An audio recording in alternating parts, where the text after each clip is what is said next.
Eto na mga boss, naghahanda na si Luka Doncic para dito sa Los Angeles Lakers. Sabi walang mintes mga boss dito nga sa kanya naging shoot around dito nga sa training facility ng Lakers. Silipin natin yan mga boss, pero ito pa lang isa sa mga dahilan kung bakit hindi pa pinaglalaro dito ng Los Angeles Lakers etong si Luka Doncic.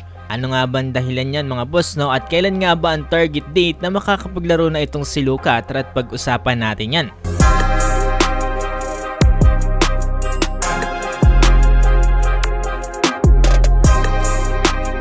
So sa naging laban kahapon dito nga ng Los Angeles Lakers kontra nga dito sa Golden State Warriors ay nagkaroon nga ng pagkakataon makapanayam etong si Luka Doncic dito nga patungkol sa naging trade.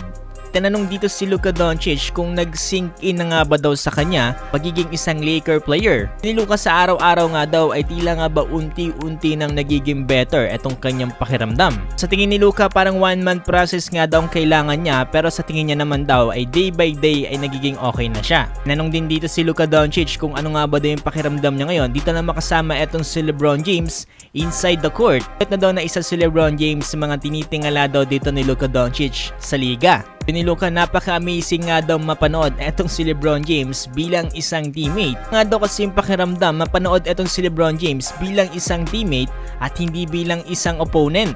Biri ni Luka dito napakarami nga daw niya matututunan dito nga para kay LeBron James dito bilang isang kakampi. In terms on how you play, in defensive end, tsaka kung paano nga ba daw maglaro on the highest level. Ba daw naman ng 20 plus years na experience ni LeBron James ay talagang napakarami niya nga daw matututunan dito.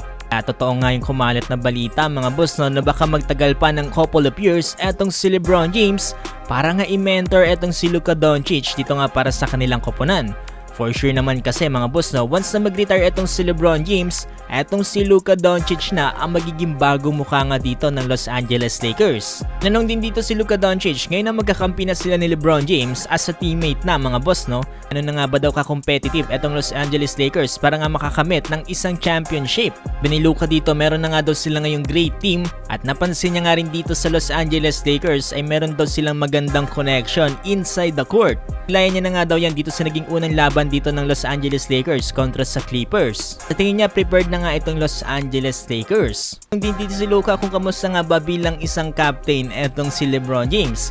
Ni Luka okay daw itong si LeBron James dahil nasubukan niya na nga daw makipag 5-on-5 dito nung nakaraang training nila dito para sa LA. Isa nga rin pala mga boss sa mga dahilan kung bakit hindi pa pinaglalaro etong si Luka Doncic dito nga para sa Los Angeles Lakers ay sabi nga dito ng management dito nga ng LA, hinihintay pa nga daw nila makapag-adjust etong si Luka dito nga para sa LA. Pag hinahayaan daw mo nila na mag-sink in kay Luka lahat ng mga pangyayari. Siyempre mga boss, no, mas nga itong si Luka Doncic ay nagulat talaga dito sa pangyayari. Tipin nyo, bago yung trade mga boss, no, ay bumili pa to ng bahay sa Dallas. Ganun na lamang niya talaga iniisip na sa Dallas Mavericks siya magre-retired. Yun at yun nga lang daw ang team na talagang kinikilala nito ni Luka. Saludo para sa Los Angeles Lakers mga boss, no, na hinahayaan mo nila makapag-process etong si Luka. At tinanong na rin dito si Luka kung ano nga ba daw expected debut game niya dito para sa Lakers. Ni Luka tinitignan pa nga daw nila kung kailan siya pwedeng maglaro. Possibly mga boss, no, Monday ang magiging debut game dito nga ni Luka Doncic at ito nga ay kontra nga dito sa Utah Jazz.